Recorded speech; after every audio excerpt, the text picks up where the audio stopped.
40대 싱글 여성분의 고민 사연인데요. 안녕하세요. 올해 40이 된 여자입니다. 솔직히 요즘 한숨만 나와요. 저 지금까지 모아둔 돈이 고작 1,000만 원 뿐이에요. 일은 꾸준히 해왔지만 일하는 시간은 길고 월급은 적어서 저는 그냥 벌면 쓰고 하는 식으로 살았습니다. 그러다 보니 어느새 나이만 훌쩍 들어버렸네요. 저는 집도 없고요. 거울 속의 제 모습은 그저 키 작고 평범한 여자.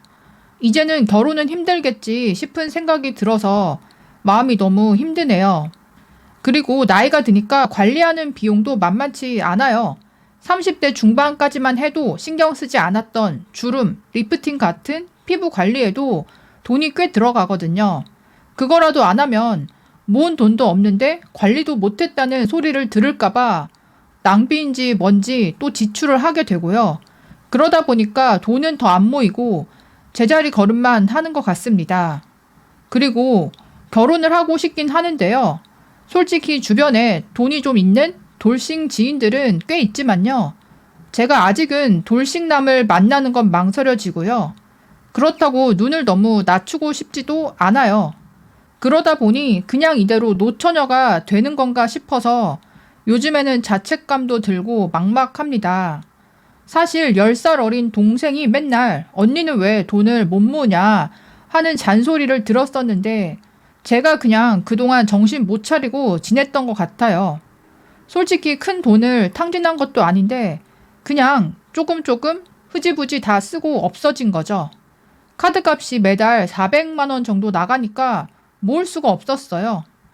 요즘에야 정신이 번쩍 들어서 꼭 필요한 게 아니면 안 사고 소비 습관부터 바꿔보려 하려고는 하고 있어요. 한 달에 200만 원이라도 모아보자는 목표를 세워봤습니다. 근데 제가 돈을 모으지 않았던 이유는요. 솔직히 부모님께서 제가 결혼할 때 어느 정도 지원해 주신다고 하셔서 한 2억 정도? 그동안 위기감이 없었던 것도 사실입니다. 부모님께 물려받을 게 있다는 안도감 때문에 제 노후에 대해서도 크게 걱정하지는 않았습니다.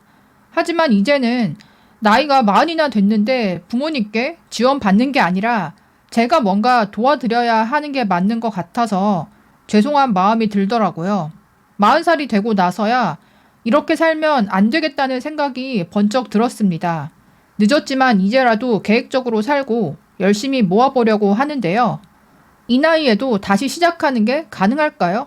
그리고 결혼에 대해서도 어떻게 생각해야 되는지, 또 어떻게 하면 더 잘 버티고 모을 수 있을지 조언을 부탁드립니다. 요즘에 40대 이제 노처녀 분들 많잖아요. 노처녀라는 단어를 잘 안 사용하긴 하는데, 유튜브 콘텐츠를 봐도 일반인들도 독거 노처녀 브이로그 이런 게 몇 년 전부터 많이 올라왔었고, 또 이제 개그맨 여성분도 이상준 씨랑 같이 방송에, 그러니까 유튜브에 나와가지고, 그러니까 40살 노처녀 개그우먼이다 이런 컨셉으로 영상을 찍어서 빵 뜨기도 했잖아요. 그러니까 이게 이제 30대였던 분들이 이제 40대로 넘어가면서 집단 노처녀 1세대가 되고 있는 모습인 것 같은데요. 일단 그나마 다행인 거는 집안이 꽤 잘 사시는 것 같아요. 장녀인데 부모님이 결혼할 때는 2억 정도 해준다. 또 물려받을 게 있다. 그런 걸 봤을 때는 중산층 이상이신 것 같고 기댈 구석이 있다 보니까 딱히 이제 재테크를 할 악착같이 모을 생각을 못 하셨던 것 같아요. 그러니까 그런 이제 미혼분들이 꽤 이제 많으신 것 같고 근데 이제 안타까운 건 이거예요. 죄송한 말씀이지만 어떻게 보면 최악의 경우라고 볼 수 있거든요. 그러니까 본인이 생각하시기에는 내가 그래도 대출은 없잖아. 모은 돈도 적지만 사고 쳐서 대출이 크게 있는 것도 아니고 그냥 1,000만 원 있으니까 물론 좀 창피하긴 하지만 또 집안은 어느 정도 잘 사니까 조건이 괜찮은 거 아닌가라고 생각하실 수 있는데요. 제가 봤을 때 최악이다라고 말씀을 드린 이유는요. 그러니까 똑같이 40살에 1,000만 원이 있더라도 차라리 그러니까 30대 시절에 뭐를 정말 도전을 해봐서 그 도전 끝에 뭐가 잘 안 돼가지고 모은 돈을 날렸다던가 해서 결국 40살에 이제 1,000만 원이 됐다 남았다 이런 케이스랑 지금 사연자분처럼 나쁘게 말하면 아무 생각 없이 살았는데 그냥 버는 돈 다 쓰고 지출에 대해서도 계획적이지 않고 목표 의식도 없이 그냥 그렇게 30대 시절을 보내다 보니까 40살에 그러니까 쓰고 남은 돈을 모은 게 1,000만 원이 됐다. 이거랑 비교를 했을 때 인간적으로 전자에 해당하는 케이스가 더 나을 수 있다는 거죠. 자영업을 해봤던 사업을 해봤던 뭔가 도전을 해봤고 뭐 재테크도 나름대로 공부를 해서 실행을 해봤고 그런 도전의 경험이 있는 사람은 돈을 잃었어도 다시 재기할 수 있는 근성이나 바탕이 있는 경우가 많거든요. 근데 지금 사연자분 케이스는 아마 현실 감각 또 이제 경제관념, 재테크에 대한 상식 이런 부분이 도전해서 뭔가 잘 안 됐던 사람에 비하면 더 없을 가능성이 높고요. 자기 자신에 대한 절제력이나 통제력이 나이에 비해서 상당히 낮을 가능성이 크다. 저는 그렇게 보여요. 이게 남자가 봤을 때도 똑같이 보일 수 있거든요. 그러니까 어떤 40살 여자를 만났는데 그 여자가 당장 돈이 별로 없다. 왜 돈이 없느냐? 사유를 들어봤을 때 그래도 그러니까 납득이 될 만한 사유가 있고 생각 없이 산 사람이 아니고 성장의 과정이 있었던 사람이다. 그런 부분들이 느껴지면 당장 돈이 없어도 그 사람 자체가 좋으면 받아들일 수 있을 텐데 그러니까 문제는 지금 나이도 많으신데 왜 돈이 1,000만 원 밖에 없느냐 했을 때 그러니까 본인이 설명할 수 있는 게 없잖아요. 충동 구매하고 지출을 하다 보니까 결국 남은 돈이 1,000만 원이다. 이렇게 얘기를 했을 때 이거를 대출이 없으니까 됐지 라고 생각해줄 남자는 사실상 없다는 거죠. 그래서 그러니까 일단은 동생분이 훨씬 좀 개념이 있고 현실 감각이 있으신 것 같으니까 동생분한테 도움을 구하던가 해가지고요. 본인의 이제 지출 내역서 결국은 카드값이죠. 6개월치를 분석을 쫙 해보세요. 그리고 긁을 때는 내가 이제 감각이 없는데요. 나중에 청구서를 보면서 하나하나 체크를 해보면 후회되는 비용들이 분명히 있거든요. 정말 필요해서 샀던 거와 그냥 내가 기분 때문에 감정적인 보상을 위해서 썼던 비용, 이게 나눌 수 있거든요. 정말 꼭 필요한 비용만 계산을 했을 때 한 달에 얼마가 드는지를 정확하게 체크해 보시고요. 필수 비용에서도 줄일 수 있는 게 혹시 더 있을지 한번 확인을 해보세요. 통신비도 요금제에 뭘 가입하냐에 따라서 많이 달라질 수 있고 그런 부분들을 한번 동생 도움을 받던가 해서 쫙 점검을 해보고요. 그리고 나서 내가 필수 비용이 아닌데 그냥 이제 습관적으로 썼던 거, 또 기분을 위해서 썼던 거, 그런 비용들 많이 있을 거예요.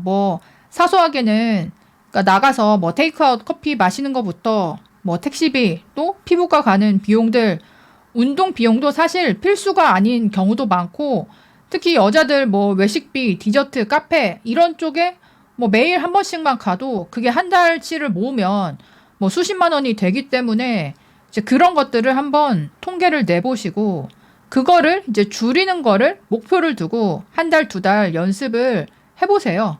그래서 돈을 모은다는 건요, 쓰고 남은 거를 모으는 게 아니고 얼마를 한 달에 적금을 넣을지 그거를 먼저 정해놓고 거기에 맞춰서 지출을 통제하는 연습. 그러니까 지금까지 살아온 방식과 정반대이죠. 그거를 진짜 각오하고 한 6개월은 철저하게 해봐야 된다. 당연히 이게 하기가 힘들고 내가 왜 이렇게까지 해야 되나 싶을 수 있는데요. 그러니까 돈을 쓰는 재미보다 돈을 모으는 재미가 더 크거든요. 그 돈 모으는 재미를 한번 지금 이제 시점에서 꼭 한번 경험을 해보시고 앞으로 삶은 완전히 다르게 살아야 된다. 좀 각오를 하셨으면 좋겠어요. 현실적으로 사귀고 싶은 사람이 생겼다, 결혼하자고 하는 사람이 있다 했을 때는요. 부모님한테 2억을 받았으면 부모님한테 2억 받았다, 나는 모은 돈이 없다, 그렇게 말을 안 하고 1억은 내가 모았다, 그리고 부모님께서 1억을 주셨다. 보통 이제 여자분들이 그렇게 말하고 이제 결혼을 하는 경우가 많고 최악의 경우에는 혼수를 위해서 대출을 받아가지고 여성 전용 대출 받아가지고 내가 모은 돈처럼 해가지고 혼수를 해가고 결혼한 후에 남편 몰래 조금씩 갚아 나가고 이런 분들도 있던데 어쨌든 뭐 상대방을 속이는 건 좀 아닌 것 같고, 그러나 이제 본인이 누군가를 만났을 때 최소한 떳떳하게 이야기할 수 있으려면 지금부터 당장 한 1년 정도는 돈을 쓰는 체질을 완전히 바꿔야 된다. 그리고요, 이게 결혼을 떠나서 본인이 이제 중년이시고 앞으로 노후까지 바라보고 돈을 모아야 되잖아요. 아무리 부모님한테 뭐 받을 게 있다고 해도요, 그것만 믿고 그냥 쓰다가는 나중에 정말 또 어떤 일이 생길지 모르고요. 부모님도 요즘에 노후가 굉장히 길어지셨잖아요. 뭐 80을 넘어서 90까지 사는 분들도 꽤 있다 보니까 그 긴 시간 동안에 뭐 수술비, 입원비, 간병비, 치매 뭐 이런 것들을 생각하면요. 그 두 분께서 얼마나 긴 시간 동안에 그 재산을 소모를 하시고 떠나실지 그거를 알 수 없고, 그리고 외동딸도 아니잖아요. 동생분이 있다고 하면 결국은 그 남은 재산에서 반띵하고 세금까지 떼고 내가 가지게 되는 건데요. 그렇게 그 긴 시간을 생각했을 때는 본인이 지금부터 월급을 잘 모으고 부모님과 상관없이 내가 내 노후 대비를 어느 정도는, 그러니까 절반 이상은 해놔야 안심이 되고 나중에 그러니까 부모님께 유산을 받을 때 뭐 어느 정도 여유가 생기는 거죠.